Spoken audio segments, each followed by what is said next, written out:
This is Between Realms and Reason, bridging the inner and outer cosmos, one conversation at a time. Here's your host, Sandie Sedgbeer. Hello. What if magic weren't a relic of the past or a rebellion against science, but a frontier of it? For more than 3 decades, psychologist and scholar Dr. Richard Kaczynski has explored the meeting point between the laboratory and the temple, where consciousness, intention, and ritual intersect.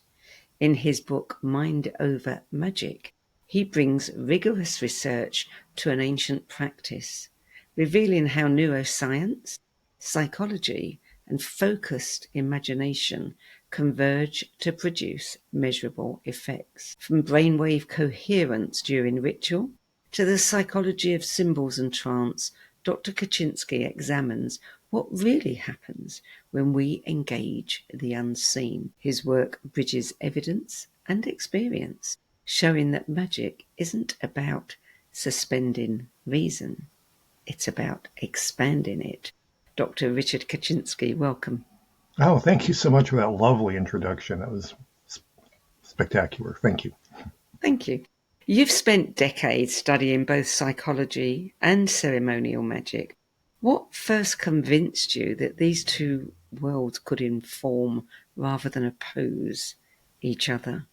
Well, I think it happened just to be a coincidence that at the time I was very interested in my younger early studies of the magic traditions. They also had a psychology class in high school. And I think it occurred to me at that point that there is a potential for some intersection there. So that when I went to university, I was considering various majors I could take. And I thought, well, I could take music, but I've been playing piano since I was 4. So, I don't really need someone to teach me to play. And I thought, well, maybe I'll be an English major.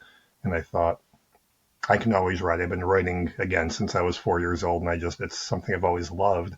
So I thought maybe I should take something different, there'll be kind of a fallback career in case those don't work out. But it turns out it became, my profession anyway, and that was to go into psychology.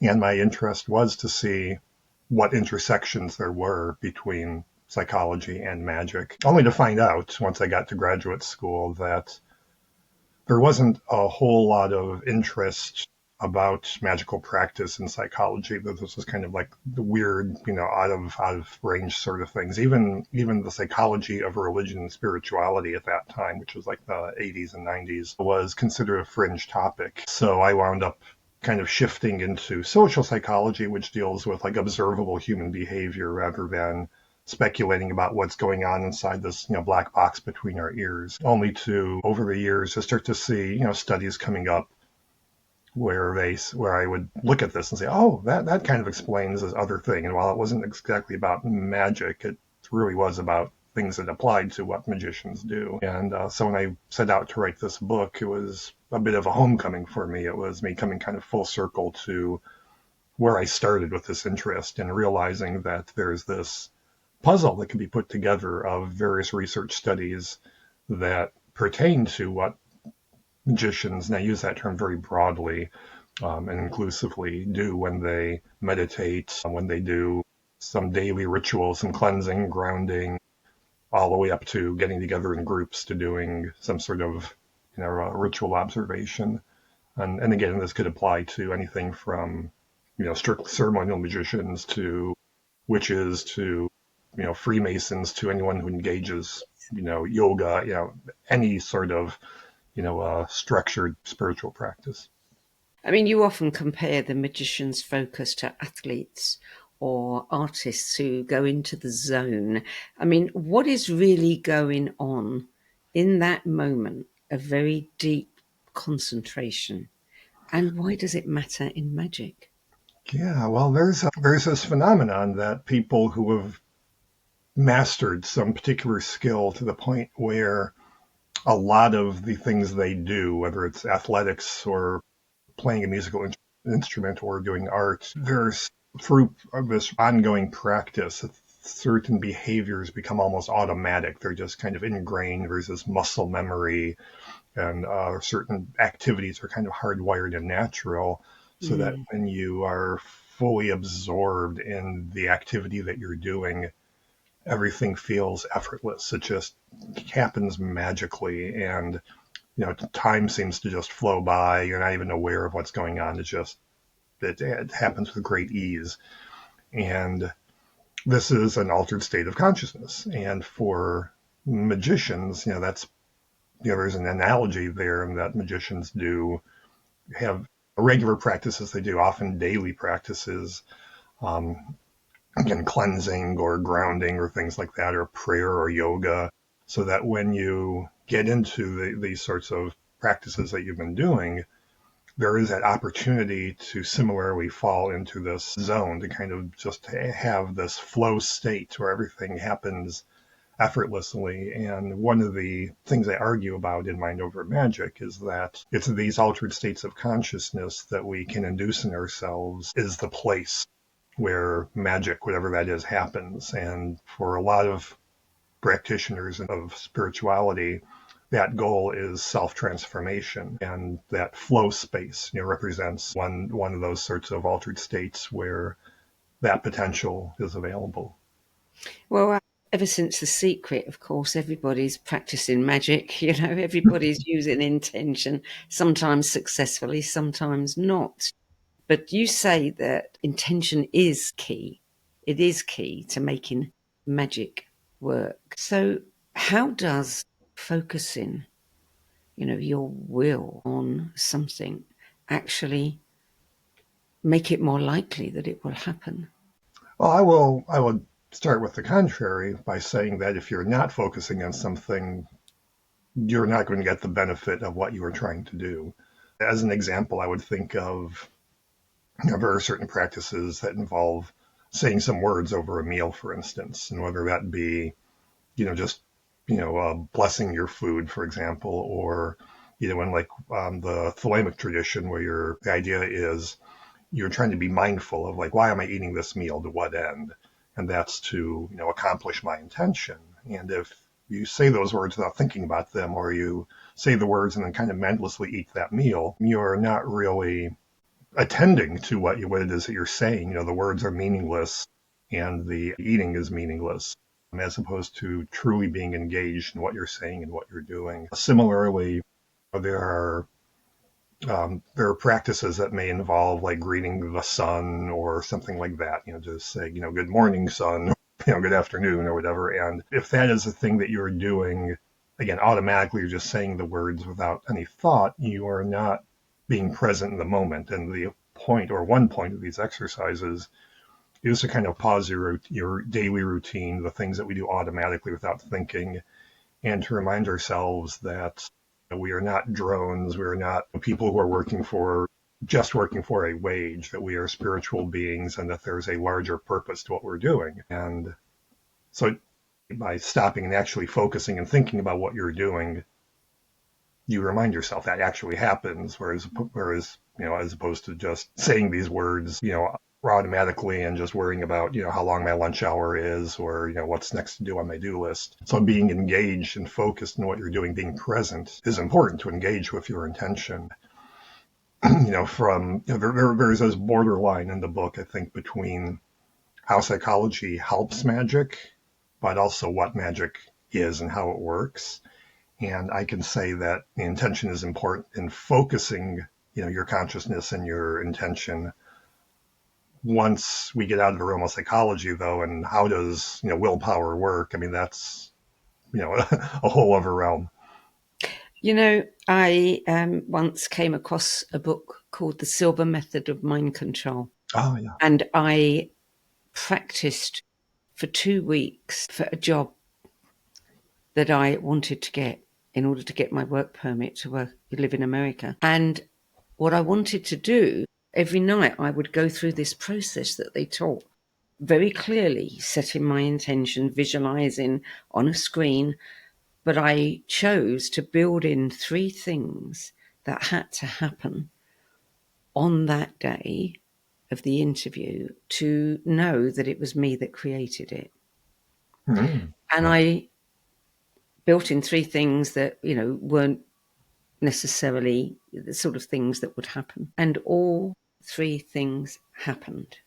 all of them, Wow. on that day. Now, what I want to know is, how could me thinking of these things and focusing on them actually impact someone else who had to say these things in order to make them happen? How could my, thoughts and wishes and intention influence that person? That's a really good question, and I would suggest that that's outside the realm of what regular accepted psychology could answer. And that's a point that I make also in the book, where my focus is on like peer-reviewed actual research in mainstream psychology journals, and there's a lot of other theorizing and research out there. I mean, Jung's archetypal psychology is one of those things. It's a great and useful theoretical model and viewpoint, but it's something that's hard to test. And the whole area of like ESP research, or something like Rupert Sheldrake and his theories of formative causation, and the idea that there's these connections, measurable connections between us and the world. I think those are fascinating ideas. But my goal and my intention with this book was to stick to kind of established research, if you will, so that even a skeptic could conceivably pick up this book and agree with the argument that I'm making. The idea being that there's a lot of other people who write about the more out there sorts of topics. In fact, Dean Radin, who's an ESP researcher who I greatly respect, just in the last few days had his book on the science of magic come out. And Yes. I should be receiving that copy today, so I'm excited to crack it open. But one of the arguments that he makes in his research, and I do cite this, and I have a few pages in the book where I talk about some of this meta-analysis that he and others have done, where you take a body of literature and it takes individual small studies and kind of averages their results together mathematically to create kind of like this artificial large-scale study and draw conclusions. And this is something that's commonly done in the medical field, because when you're studying diseases, sometimes their incidence is so small that the published studies have small n's, and they or numbers of participants, and so you have to combine multiple studies to draw a conclusion. And he does the same thing. And the finding of these meta-analyses is that ESP does exist, but its effect is pretty small. It's on the order of like a percent or two, depending on what phenomenon you're looking at. And so that's the sort of thing that's not going to guarantee success, but it's the sort of thing that can tip the scales in your favor if that's true. And one of the arguments that Dean Radin makes, or one of the comparisons I should say that he makes in his book, The Conscious Universe, is that one of these problems with critics of ESP research is that they expect someone to be able to sit in the laboratory and demonstrate ESP abilities 100% of the time. And if they don't, then that's thrown out. Whereas Dean Radin says, we will pay somebody millions of dollars if they can hit a ball with a stick 1 out of 3 times. And I think the idea here is that nothing, in human behavior is 100% or guaranteed.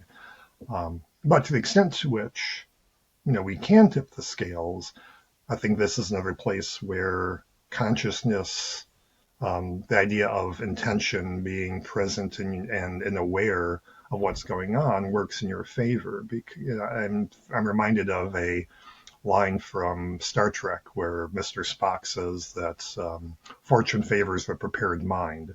And I think that works in this case. If we have a particular intention and we can kind of nudge that opportunity in our favor, even if it's a little bit, that's not enough to guarantee success.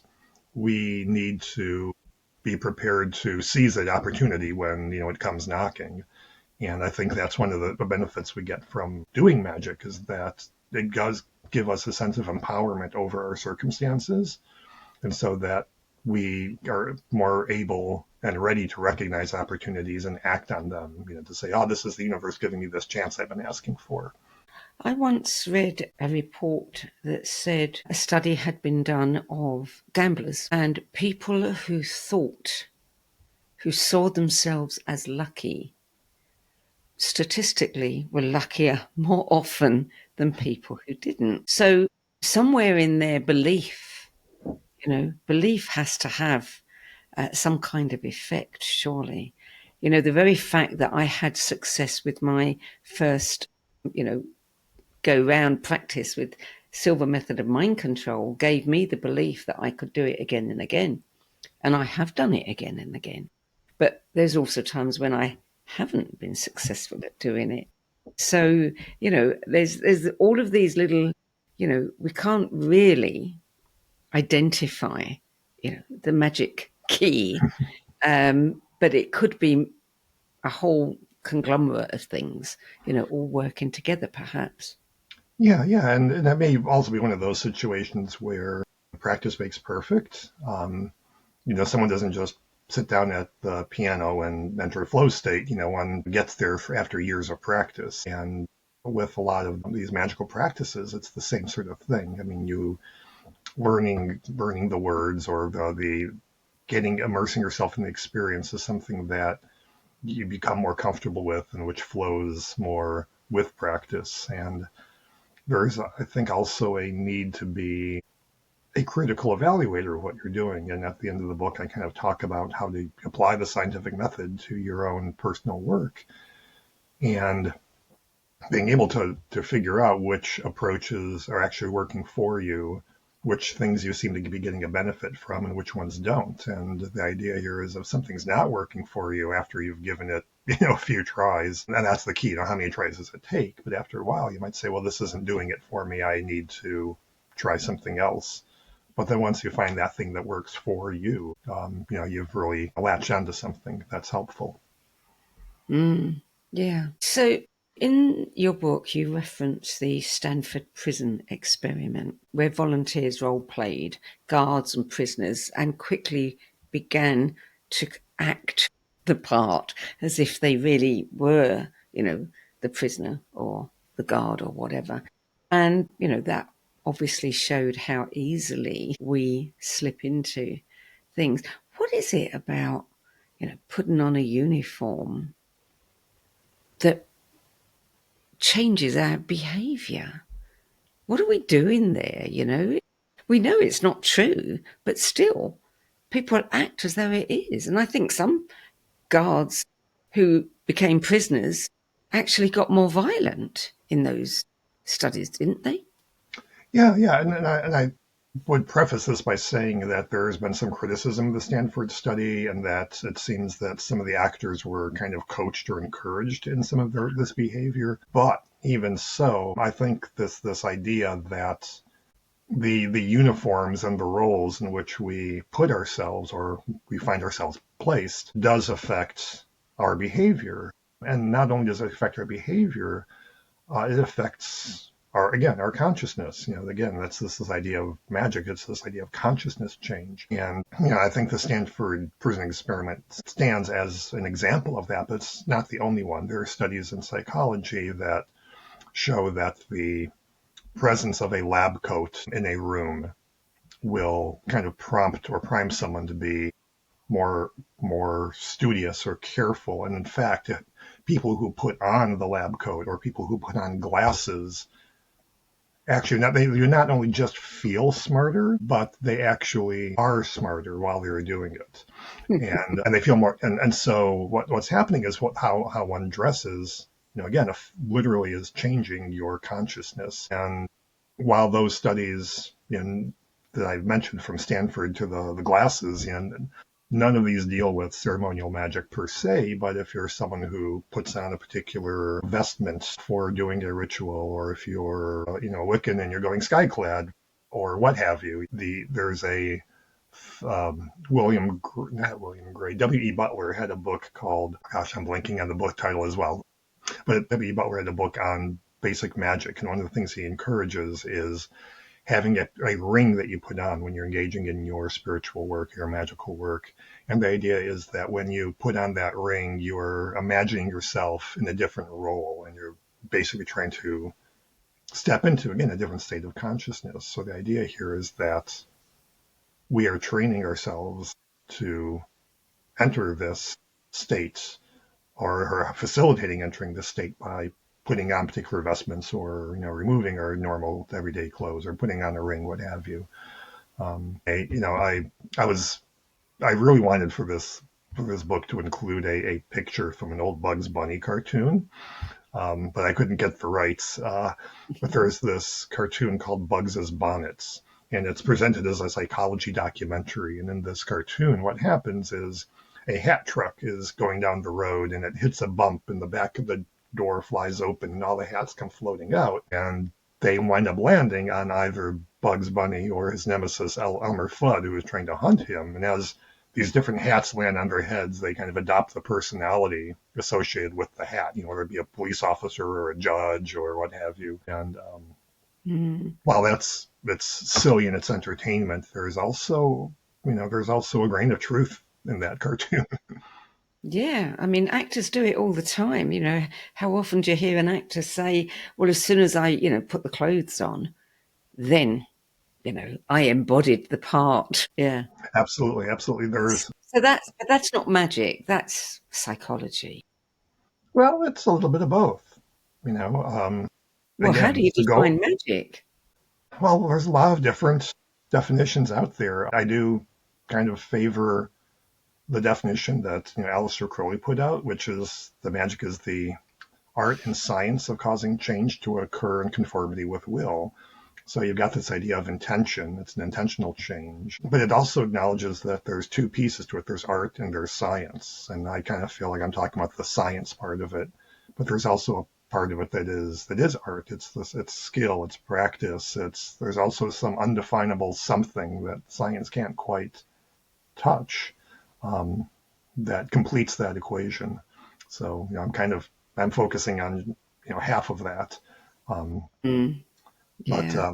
But referring to the actors, I mean, I do talk about some studies of actors and in both cinema and in the stage, and talking about how identifying with your character, whether you're referring to the character in the third person or the first person, makes a difference. And there's a section I quote from the biography of the woman who starred in Blue Velvet, where she recounts doing table readings of the script. And this is where, the actors just sit around, literally they sit around a table and they're just reading the script to each other and kind of practicing their lines. And, she says that in order to really get into the role, even for the table reading, she had to put on the character's characteristic nail polish because she needed to be able to look at her hands and see the nail polish to believe that she is that character. And that's not a far stretch from, again, someone putting on particular vestments before they begin their practice to, again, help them get into that role, that to inhabit that identity. And you also talk about ritual, physical actions, lighting a candle, drawing a circle, handling a ritual tool. I mean, we tend to put a lot of emphasis on, tools and relics as carrying, magic. Tell me more about that. What is happening there?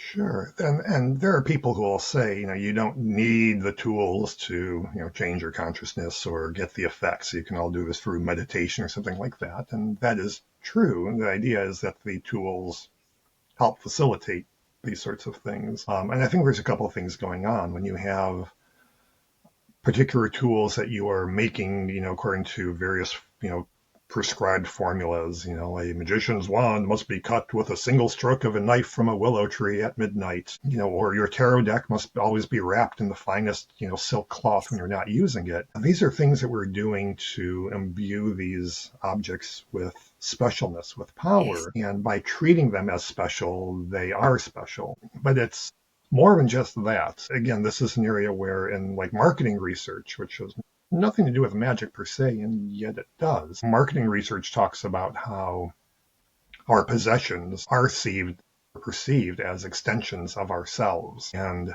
in magical traditions, it's the same thing with those implements. For instance, in a traditional, if you look at the Rider-Waite-Smith tarot deck, the magician card has 4 objects on the altar in front of him. And this is kind of a tradition that you see followed by a lot of practitioners, and that there's the wand, the disc, the cup, and the dagger. which are also the four suits in the tarot. And traditionally, like the dagger represents the sharpness of your intellect. The cup is the receptacle of your emotions, and the disc is literally, the material wealth, or the material world, symbolized by coins, and the wand is your willpower, your intention. That's a place where this idea from marketing research that people's possessions literally are felt and believed and treated as extensions of themselves, then it's not really just symbolism to say that this wand represents my will. I mean, if we treat our possessions as extensions of ourselves, then that's going to be doubly true of these very special, consecrated, treated with care items that we use in our sacred work. But do you think, these items actually have or develop some kind of inherent energy? Or is it that we're just projecting all of this onto the item? Well, there's theories like Cornelius Agrippa talks about how people can kind of imprint energy or intention or history onto objects. And I mean, we see similar sorts of things talked about, like, how water can retain impressions from music or intention or whatever people around it. And those sorts of ideas, again, are fascinating and have a lot of potential, but they lie outside the realm of psychology. So that's another area where I would encourage the reader to kind of pursue those sources if they're so interested. Again, there's that line between the science and the art, and I can offer you the ideas and the evidence from the science part of it, but then there's that point where you take that leap of faith for what else do you think may be going on. Do you think the science gets in the way sometimes? People have their experiences, they put the intention in, they get the result they want, they develop this belief, maybe with repetition or whatever. And then science might say, well, that's because of X, Y, Z, not because of what you're thinking it is. And then suddenly they lose the ability to do the things that they were doing. I mean, there has to be a place where, we're looking at this left brain, right brain thing, and the two aren't going to meet necessarily. Yeah. And I think one thing I should clarify, too, is using the conversation we just had about these tools and do they actually have power in them. I'm not saying that they do or they don't. I'm just saying that from the standpoint of psychology, this is how we can inform those beliefs. But I don't intend to discredit the idea that there may be something more to it.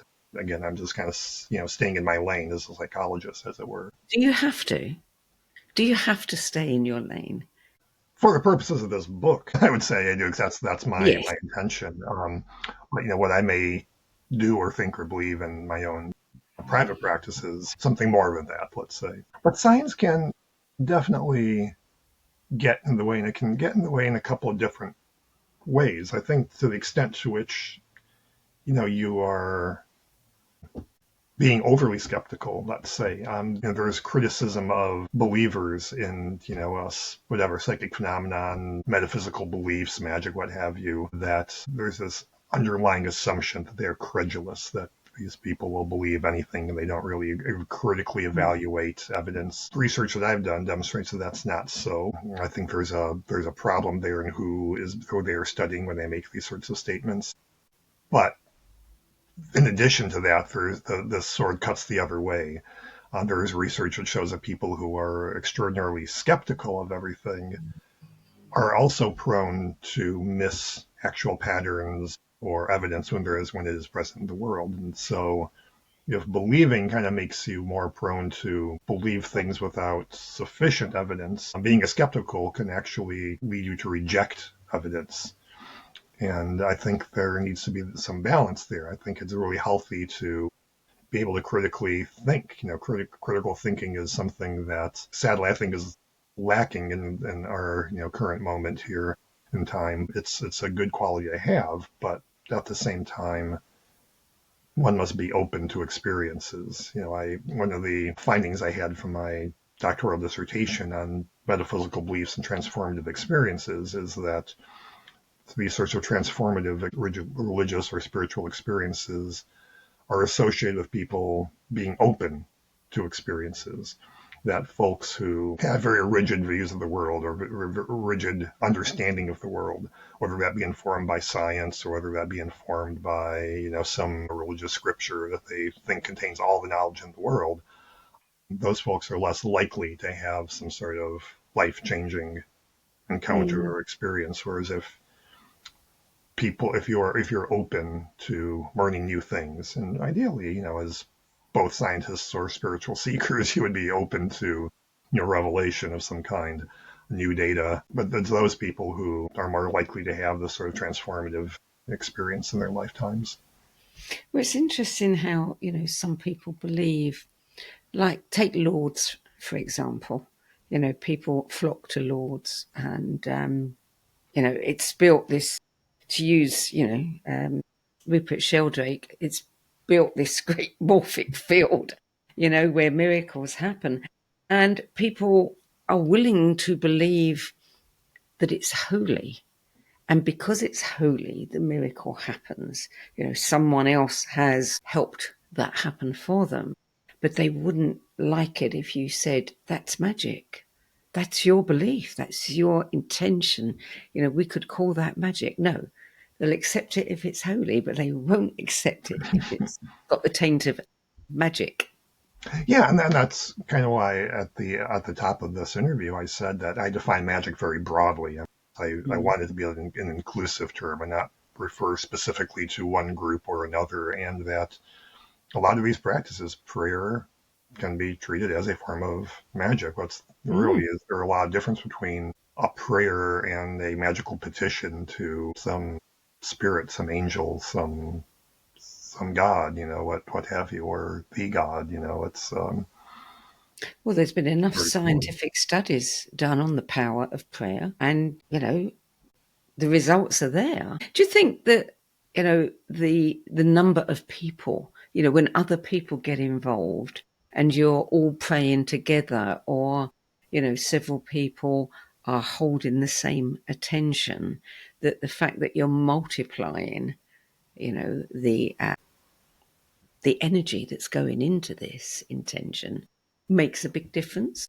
And again, there's certainly evidence within psychology for that. We find that when people get together to do synchronized behavior, for instance, that acting in unison or together will cause not only enhanced group cohesion and kind of this tightness and this state of affection, identification, and liking of one another, but it also syncs up our physiology. And we see this in people who are clapping or stomping their hands at a concert or a sporting event. We also see this in people who are engaged in group drumming.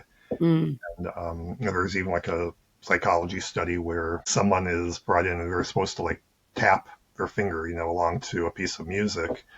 And the psychologist is there either tapping along or not tapping at all, or intentionally tapping out of sync. And the psychologist is rated more poorly if they were just kind of tapping not to the music, but doing something random. So there is certainly a group effect of us doing things together that is psychologically measurable. And once again, what that might do to, energy, whatever that means is another realm. But, there's certainly indications in science that our emotions and our physiology do sync up and reflect the participation in group togetherness activities. Yeah. And ritual. I mean, people set great store by ritual. If I do the same thing all the time, but if I get one thing wrong or a piece of it, it's not going to work. I mean, it's interesting how we can very easily fall into the idea. It's like, carrying your lucky rabbit with you, your rabbit's foot or something, and saying, I left it at home, everything's going to go wrong, and then everything does. I mean, what is happening there? Well, that also might be a little bit of selective attention, if you will, that, when you have it, you're paying attention to the good things, and you don't have it, you're more likely to pay attention to the bad things. Yes. Human beings are very bad at evaluating randomness. And one of the examples I talk about in Mind Over Magick is how those of us who stream music on some device nowadays, those algorithms for streaming music have actually had to be tweaked and adjusted because a truly random sequence can contain moments that look non-random. So, you might be listening to, a random playlist, and like two Beyonce songs come up at the same time, and you go, oh, this isn't random. But in fact, if you have a random collection of thousands of things that you're selecting from, that is very possible. And so these algorithms have actually had to tweak themselves to look random because there are certain things that can happen under purely random events that look to us to be too ordered to just be coincidence. And as a statistician, I'm well aware of that phenomenon of like, when is something not a coincidence? Yes. Yeah. Yeah. Do you think that, understanding the science behind ritual makes the experience richer, or does too much analysis risk taking the mystery out of it? Yeah, I don't feel like I'm taking the mystery out of it. I'm thinking I kind of see what I've written as being more affirming and validating. But I also feel like if you're worrying too much about, did I say that word right, or did I miss a step or something like that, that's taking you out of the zone. There's a great story about a student who came to a great yogi master and said, great master, how may I be enlightened? And the yogi says, well, what you need to do is go into a meditative state and wade out to the Ganges in your waist, but don't think of your belly button. And, the student comes back after weeks of trying, very frustrated, and think, oh, master, I don't know. All I can do is think about my belly button. And the idea here is when you cannot think about your belly button, that is when you'd be enlightened. And I think it's kind of the same thing to get into that sort of flow state, that altered state of consciousness that magic facilitates. We have to get out of our own way and, again, be present in the moment and not be thinking about things that don't matter in that moment. Has the research that you've done changed something in you, in the way that you view coincidence, synchronicity, intention? Have you found that your manifestation abilities have increased or not? Yeah. I mean, I don't think so. I think more than anything, I've gained a deeper appreciation for the sorts of things that I do or that others do. It's like, oh, okay, I get this. This isn't it may not be like the greatest example, but seeing like this idea of countertransference. So like if you are joining some sort of an organization, for instance, the person in the role of admitting the candidate or the initiate or what have you, there's often a psychological dynamic there that happens, that there's a bond that's formed. And, in Freudian psychology, they would talk about how there's this idea of transference where, someone, sees this person in the parent role. And there's also this possibility of countertransference where, the new person is seen by that initiator or what have you, and as being in a childlike role. And there's also room for messiness with, romantic attraction as well.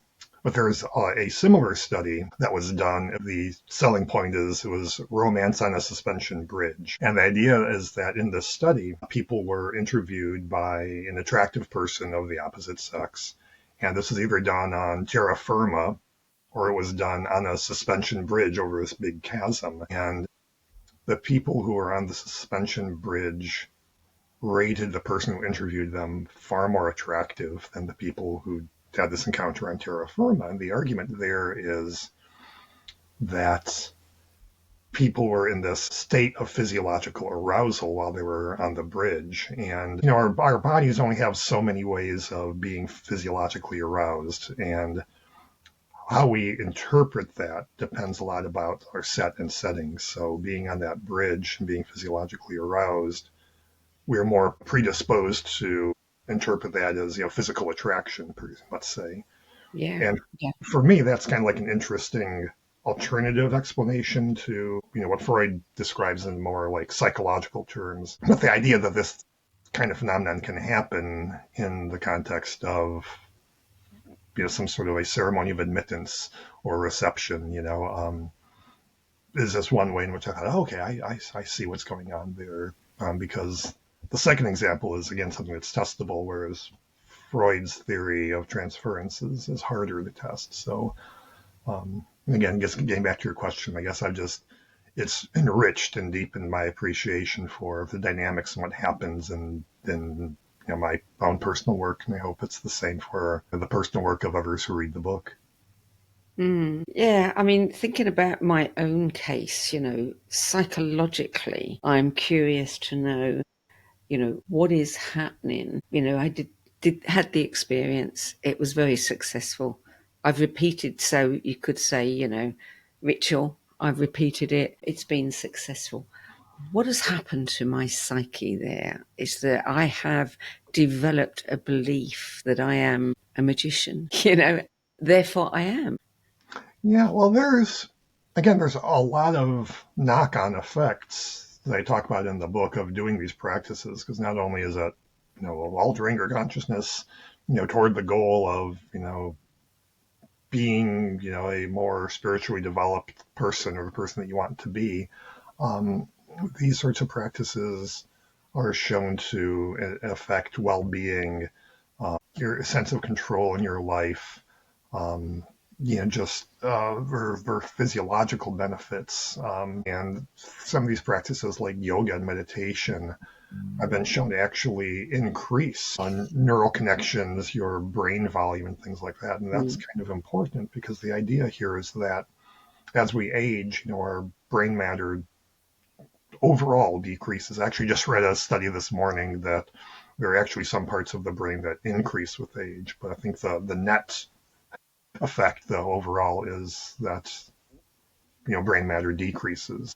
And if you're engaging in these sorts of yoga practices that bulk up your brain, as it were, that has a protective effect as we age of, again, protecting us against, neural mental deterioration and so on. And so basically it protects us from the effects of aging, longer than people who would not practice yoga. So again, a lot of measurable benefits to doing these practices. And as you allude to, there's that whole unmeasurable side. I'm reminded of a study from, not a study, but a comment from Bill Moyer, who was the person who maybe your listeners might remember as the person who interviewed Joseph Campbell in the Power of Myth series. Yes. But in one of his talks, he talks about how dogs understand the world using the sniff test. And they can go around and they can tell a lot by how something smells. And they can go to the local mailbox or fire hydrant and know which of their friends have visited there by smelling. They can tell, what's as something, has food been here, or is this good to eat or not? And for dogs, the sniff test is good for most things, but the sniff test isn't good for answering questions about God. And the idea here is this a metaphor that science is good for a good many things, but there are some things that it's not so good at. And I've tried to kind of live by that example and, with Mind Over Magick, and kind of focus on what we can say, but recognizing that may not be the whole story. Yeah. So magic could just be a state of mind. I believe, therefore I am. I think I can, so I can. I think I can't, so I don't. I mean, how many times do we hear this? I mean, you think about things like initiations. You go, you prepare, you study, you go through this ritual, this experience, and suddenly you are another person. You have access to something you didn't before. I mean, how much of this is really about us wanting to think that we're special? Well, I mean, I think there's a lot going on there. There's Yeah. studies that talk about how going through an ordeal to join a group makes the group more attractive. And there's competing theories as to why that is. Some people say it's the ordeal itself. Some people it's saying there's a bond because everyone else in the group has gone through the same thing. But there's also like a line if the ordeal is too intense, or if your ordeal has nothing at all to do with the group you're joining, then that kind of crosses the line into hazing, and that can cause you to dislike the group. But clearly that process of initiation does create these bonds with the group. But there's a lot of things that happen in a sort of initiation ceremony that does set you up for personal change. One of these is that when you are brought into initiation, oftentimes people are blindfolded, or even if they're not, they don't know what to expect. You're a actor in a role that is kind of being made clear to you as you go along. And as a result, you're in this state of physiological arousal, the sort of the classic fight or flight sort of response. And again, there's other variations of fight or flight. There's, affiliation things that can happen as well. But the bottom line is that we're in a state of arousal, and we're assessing our environment to determine whether we are safe or not. And that attention leaves us very open and receptive to information. And oftentimes with an initiation, there are lessons that are being taught. And so when you're in the state of arousal, you're going to attend to what's being told to you more than if you're not in that state of arousal, but not too aroused. Because then you're not paying attention to anything. It's kind of like a panic attack. But there's also, often what happens in initiations is that you're, taking vows or oaths of some kind, but you're doing it in front of your community. And promising to do or not do, or to behave in a certain way, or to, work towards certain goals has more weight when you're saying about something that matters to you. And if you're in initiation, that should matter to you, but also you're saying it in front of your new community, and that has an effect as well. So there's, again, just from the standpoint of psychology, there's a lot of mechanisms going on in an initiation that put you in a position where that change becomes possible. Yeah, and we attach meaning to it. And if we're doing this among a community of people who share that meaning, then it's all the more powerful. We take it all the more seriously. Yeah. After many years of research, what single insight stands out for you about the relationship between mind and magic? That's a good question. I think for me, the thing that stands out, and I guess it's not a single thing, but I think it's the gestalt, which is actually the first thing I talk about in the book. Coming to psychology, wanting to find a theory or a model that explains it all, and finding that there wasn't one, for me was, a bit of a disappointment.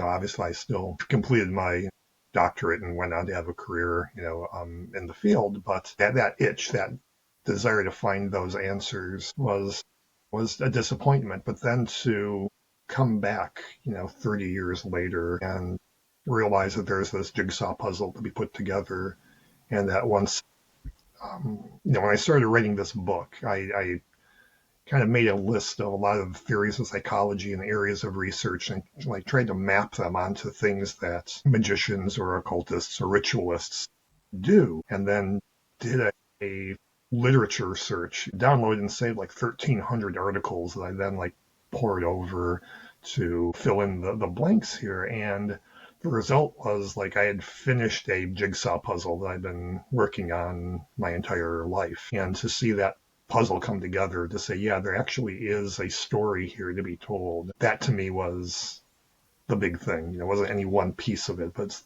the way that all the pieces fit together that I found really exciting. We're seeing renewed interest in magic, astrology, energy work. Do you think that this surge reflects on how the world is changing? Or is it that, everything is becoming so unstable that we need to connect with something that has some meaning that we can feel in control of. Yeah. There is some evidence that people, or society as a whole, shifts more toward paranormal beliefs in times of difficulty and uncertainty. So, yeah, I think there is something to that. I think we are living in extraordinary times right now. But also, there's argument to be made that spirituality, metaphysics, occultism, witchcraft, all those things have always been part of the fabric of our society, that they've never gone away. There's, people talk about, like the occult revival of the 60s or 70s, and where people say, well, it's always been there. Just, people are paying more or less attention to it, in the big scheme of things, but there have always been those who have been interested. I kind of make the point sometimes that, I grew up at this time, in the 70s, where this stuff was everywhere. And to me, it just seems natural. This is something I was interested because it was literally everywhere. But not everyone of my generation, had the same interest that and fascination with it that I did. So again, I think it's a combination of the material being there, but also to what extent is the larger society paying attention to it. You've written extensively about Alistair Crowley, who is a figure that divides opinion, should we say. What first drew you to his world? Well, for me, what happened was as a 14-year-old, I had again developed this interest in the weird things I kept hearing around me. Beyond checking books out of the library, I discovered there was a metaphysical bookshop a few miles from my home. So I got on my bike and I rode out there, and I bought a book on Nostradamus, which is pretty generic sort of stuff. But then a couple of weeks later, I came back and I picked up this book on the Hermetic Order of the Golden Dawn, which was a society that was very popular in London at the turn of the 1800s, 1900s. You had members like William Butler Yeats and others as members. And I was very interested in that. And when I came back 2 weeks later, because this kind of became a regular visit for me, the bookstore owner asked how I liked the Golden Dawn book. And I said, oh, that was really interesting stuff. And so he said, well, if you like that, you'll really like this. And he pulled out a copy of Alistair Crowley's book, Magic and Theory and Practice. And that was kind of what set me on that path. And, I began studying and reading his works, but also reading what other people had to say about him. And after a while of becoming very familiar with his thinking and where he was getting at, I remember when a new biography of him came out, and I read it and I thought, this is rubbish. I could do a better job of telling his life story than this person did. And a little voice in the back of my head said, why don't you do that? And so I did. And I think my goal in writing, Perdurabo, the life of Alistair Crowley, is to tell the story, kind of explain, what his point of view was, but not to interject my opinion. Like I find a lot of biographers, most of them tend to be very hostile and made it clear. Basically, I kind of felt like I, as the reader, was being told what I should think. But there were also some exceedingly apologetic biographies out there as well. I didn't really want to do either thing. I just kind of wanted to tell the story, to present the facts, and just trust my reader to be intelligent enough to read this and decide whether I thought this person was good, bad, something interesting, what have you. I think he's a fascinating figure. Love him or hate him, he accomplished a lot in his lifetime. But again, beyond that, whether you think it's good or bad, I leave it up to the reader to decide. I just want the reader to make an informed opinion. So, for listeners who don't practice ritual magic, don't really know what they think, what to believe, what is the takeaway in your book? Well, I guess for those people, I would say that there is something to these practices that we can understand them, or at least part of them, through scientific methods. So if people are kind of afraid of the unknown or the mysterious. I would hope that this would make that perhaps a little bit more approachable. And even if they don't want to take up any sort of a practice, I would hope that it would allow people to at least gain an appreciation for why others would engage in these practices. And I think that's an important value that we need in this world, to understand and respect each other. Because there's a tendency to want to divide and to point fingers and to hate, and to the extent to which someone can say, "Oh, I understand what you're doing," even if it's not for me. I get it. I want to end on a completely different note, a lighter note. You're also known for your extraordinary pumpkin carvings. So, number one, I'm intrigued that you have this hobby that, really only probably gets displayed once a year in a short period of time, which must be very frustrating. But, does that creative side of you tap into the same principles that you write about? Focus, flow, ritualized intent, or is it just your way of balancing light and dark every Halloween?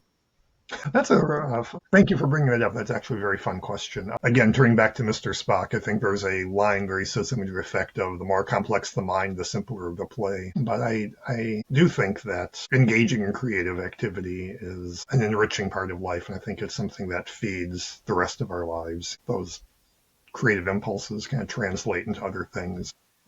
And I say this not only as someone who carves pumpkins, but as someone who's played piano all his life.